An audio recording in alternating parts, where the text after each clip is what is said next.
Bismillahir-Rahmanir-Rahim, au nom d'Allah, le tout miséricordieux, le très miséricordieux. Assalamu alaykum wa rahmatullahi wa barakatuh. Que la paix, la miséricorde et les bénédictions d'Allah soient liées sur vous tous. Et si une seule invocation pouvait changer tout ce que vous croyez figé dans votre vie? Dans un monde où tout semble écrit à l'avance, où chaque épreuve paraît inévitable, il existe pourtant une clé oubliée, discrète mais puissante. La doua. Ce simple acte de lever les mains vers le ciel, le cœur chargé d'espoir ou de détresse, peut bouleverser des décrets, repousser le malheur, attirer la miséricorde et changer le cours d'une vie. Oui, une seule doua, sincère, faite dans un moment de vérité, peut suffire pour ouvrir une porte qu'on croyait scellée à jamais. Dans la tradition islamique, le qadr représente le décret divin, le plan d'Allah pour chaque être humain. Mais ce que beaucoup ignorent, c'est que la doua fait partie intégrante de ce décret.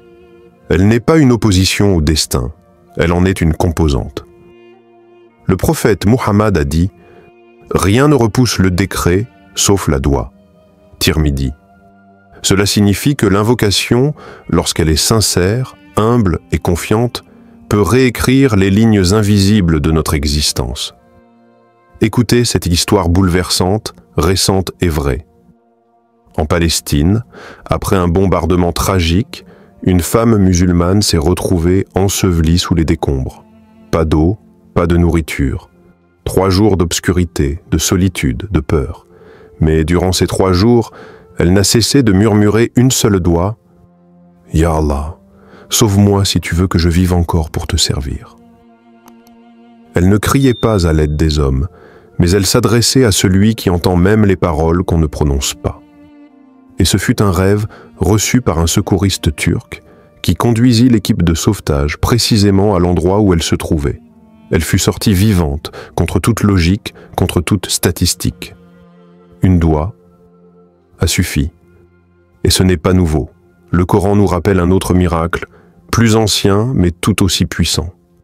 Le prophète Yunus, Jonas, avalé par la baleine après avoir fui sa mission, se retrouva dans l'obscurité des ténèbres, à la fois du ventre de la bête, de l'océan et de la nuit. Mais c'est là qu'il a prononcé ces mots, pleins d'humilité et de reconnaissance. Il n'y a point de divinité en dehors de toi, gloire à toi, j'ai été vraiment du nombre des injustes. Sourate Al-Anbiya, 21, 87. Et Allah l'a sauvé. Il a répondu à sa doua. Car même au fond de l'abîme, une invocation sincère atteint le trône divin. Avant de commencer cette vidéo, n'oubliez pas de liker cette vidéo, car cela nous donne beaucoup de force pour continuer à partager du contenu bénéfique. Et je vous invite à vous abonner à notre chaîne et d'activer la cloche de notification pour rester informé de nos prochaines publications sur la foi islamique. Partagez-la avec vos proches et laissez un commentaire pour me dire ce que vous en pensez. Merci et bonne vidéo. Comprendre le lien entre doua et qadr. Selon l'islam, le qadr, ou décret divin, est l'un des piliers fondamentaux de la foi en islam. Il englobe tout ce qu'Allah a prédéterminé, les événements, les rencontres, les pertes, les succès, la vie et la mort. Mais trop souvent, ce concept est perçu comme figé, immuable, comme si l'être humain n'avait plus qu'à subir son sort. Pourtant, l'islam, dans sa sagesse infinie, nous révèle un secret spirituel trop peu compris. La doua, l'invocation, peut modifier le cadre. Selon de grands savants comme Ibn Taymiyyah, la doua n'est pas en dehors du décret, elle en fait partie. Il explique que la doua est un outil que Dieu a inscrit dans son décret pour faire évoluer ce qui semblait inévitable. C'est une cause que l'être humain peut actionner, un levier spirituel offert par Allah lui-même. Lorsque tu fais une doua sincère, tu n'es pas en train de lutter contre le destin. Tu es en train d'activer une partie du destin. Le prophète Muhammad l'a affirmé dans un hadith authentique, « Rien ne repousse le décret si ce n'est l'invocation ». Tirmidhi. Ce hadith bouleverse notre vision du qadr. Il nous enseigne que certaines réalités inscrites dans l'invisible peuvent être repoussées, transformées, adouci, non par la force humaine, mais par l'invocation adressée à Allah avec foi et humilité. Imagine le qadr comme un script divin, écrit avec une intelligence infinie. Ce script n'est pas rigide. Il contient des variables, des embranchements conditionnés par les choix humains et surtout par les doigts que l'on fait ou que l'on néglige.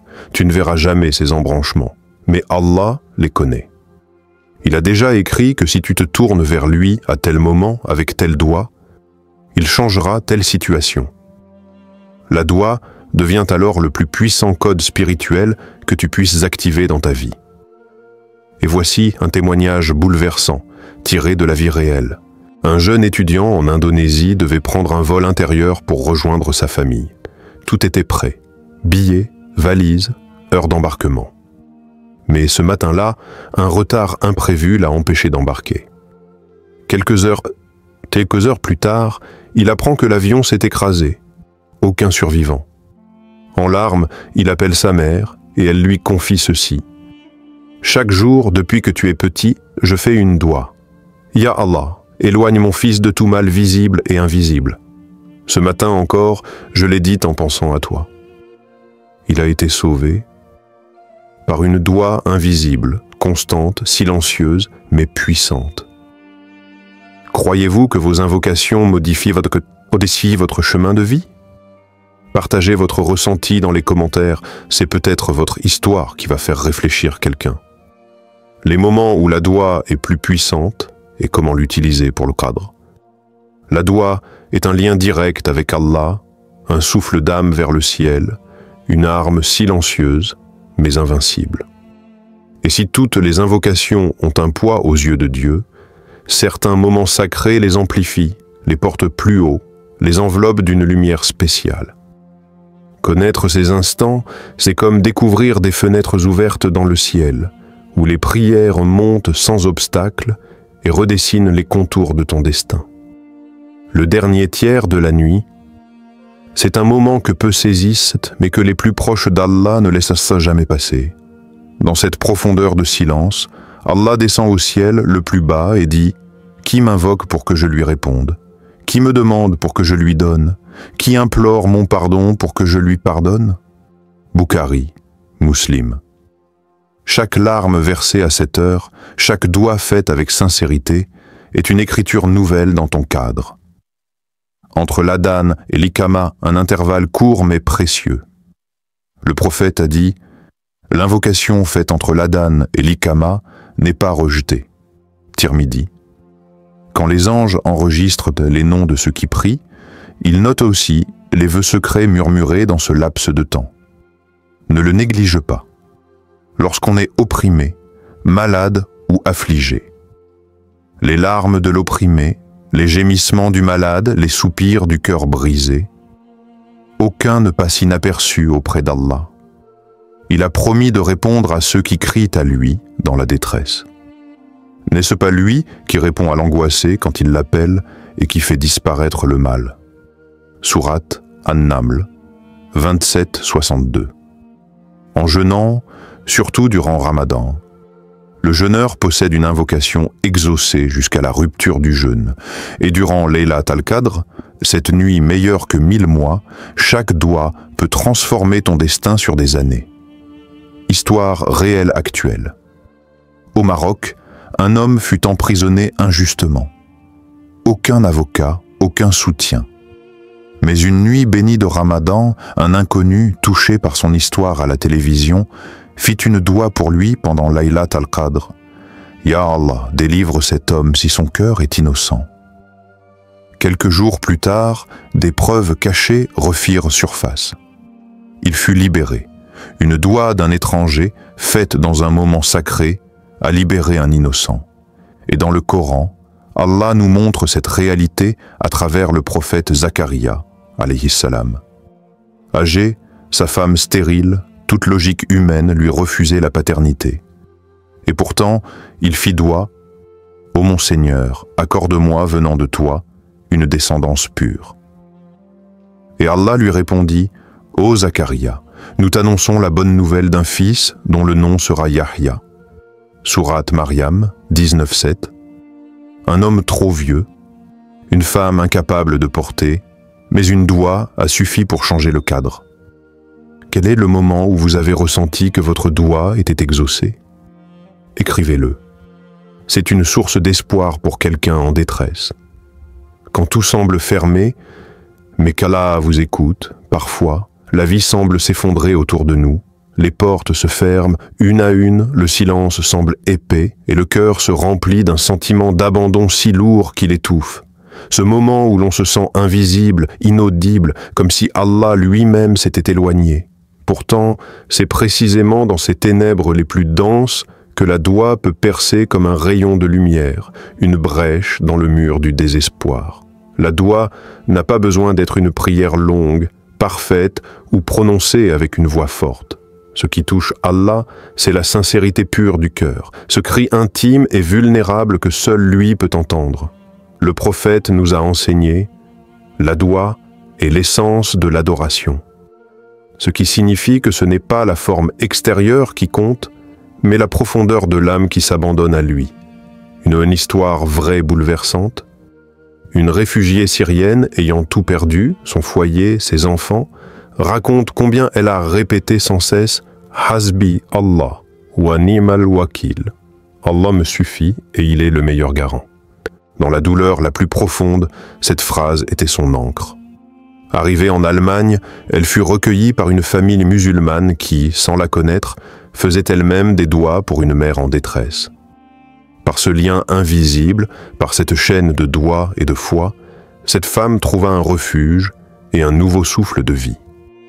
Le Coran nous offre un exemple lumineux, Hajar, alayhi salam, seule dans le désert avec son bébé Ismaël. Sans eau, sans secours, au bord du désespoir, elle court entre deux collines en implorant Allah. Et c'est alors que survient le miracle, la source de Zamzam jaillit, offrant la vie et un destin changé. Cette histoire n'est pas seulement un souvenir ancien, elle est la preuve que dans l'abandon total, la foi et la doua transforment la réalité. Avez-vous déjà vu un miracle après une doua de douleur?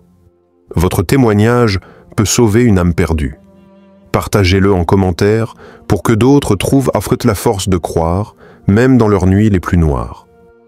La doua du prophète qui change le destin. À apprendre par cœur, la doua est un trésor inestimable offert par Allah à ses serviteurs. Parmi toutes les invocations, certaines ont été révélées ou enseignées par le prophète, véritables clés pour ouvrir les portes du ciel et influencer notre destinée. En les apprenant par cœur et en les récitant avec foi, nous nous plaçons sous la protection divine et participons à la transformation de notre cadre. La doua d'istikhara, une invocation essentielle pour demander à Allah la bonne orientation dans toute décision importante. Ô Allah, si ce que je te demande est un bien pour ma religion, ma vie présente et ma destinée future, alors facilite-le moi, rends-le facile pour moi, puis bénis-le pour moi. Et si ce que je te demande est un mal pour moi dans ma religion, ma vie présente et ma destinée future, alors éloigne-le de moi et éloigne-moi de lui, et accorde-moi le bien où qu'il soit, puis rends-moi satisfait de cela.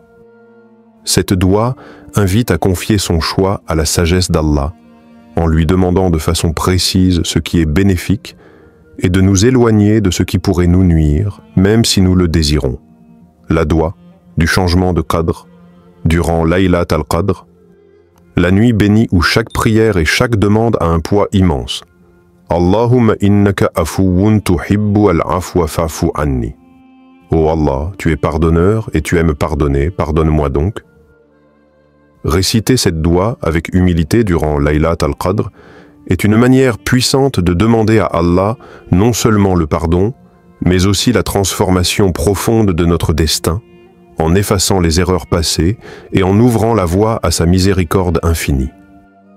Le lien coranique, Allah nous promet dans le noble Coran, « Invoquez-moi, je vous répondrai » Sourate Ghafir 40-60.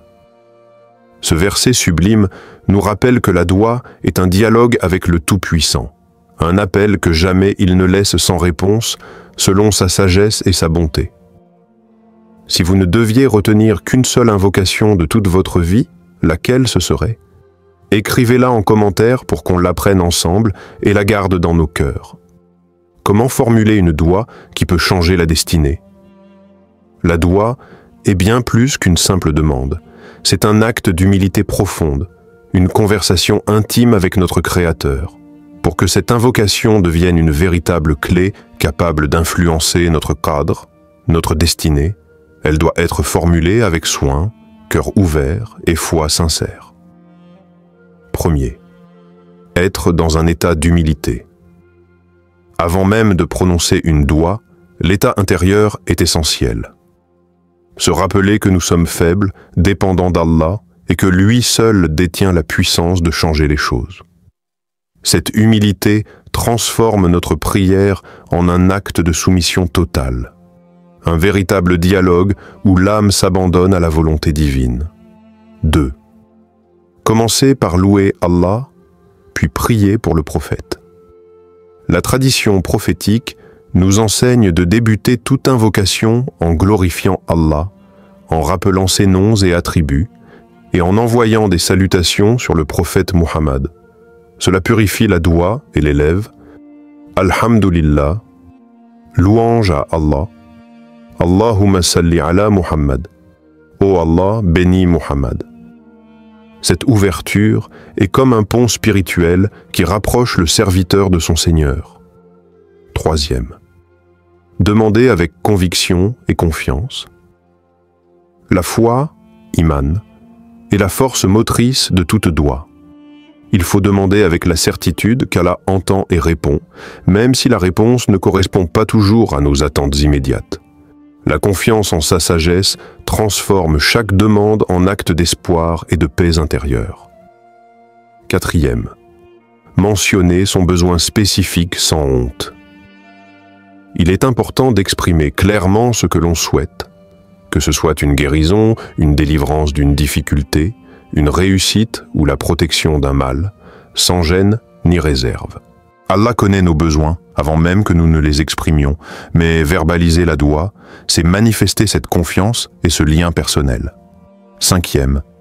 Terminer par gratitude, clore la doua en remerciant Allah pour ses bienfaits passés, présents et futurs. C'est reconnaître que même si la réponse tarde ou diffère, il reste le plus miséricordieux et le plus sage. Une histoire vraie inspirante. Un homme endetté à Dubaï, accablé par ses dettes, formulait chaque soir une doua claire, pleine de foi, pendant 1 mois. Sans connaître la source de son aide, un homme d'affaires qu'il n'avait jamais rencontré l'a contacté pour racheter ses dettes. Ce dernier raconta avoir rêvé de lui à plusieurs reprises, comme un signe divin. Ainsi, la doua sincère, portée par l'humilité et la confiance, a changé sa destinée.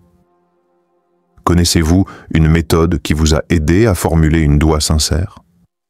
Partagez-la en commentaire, elle peut guider un frère ou une sœur dans le doute et la difficulté. Conclusion, n'abandonnez jamais une doua sincère. La doua est un dialogue sacré entre le serviteur et son Seigneur. Mais il faut toujours se rappeler que la réponse d'Allah peut prendre 3 formes. Oui, pas maintenant, ou je vous donne mieux. Parfois, ce que nous désirons n'est pas ce qui est le plus bénéfique à notre âme, et Allah, dans sa sagesse infinie, choisit pour nous ce qui est meilleur.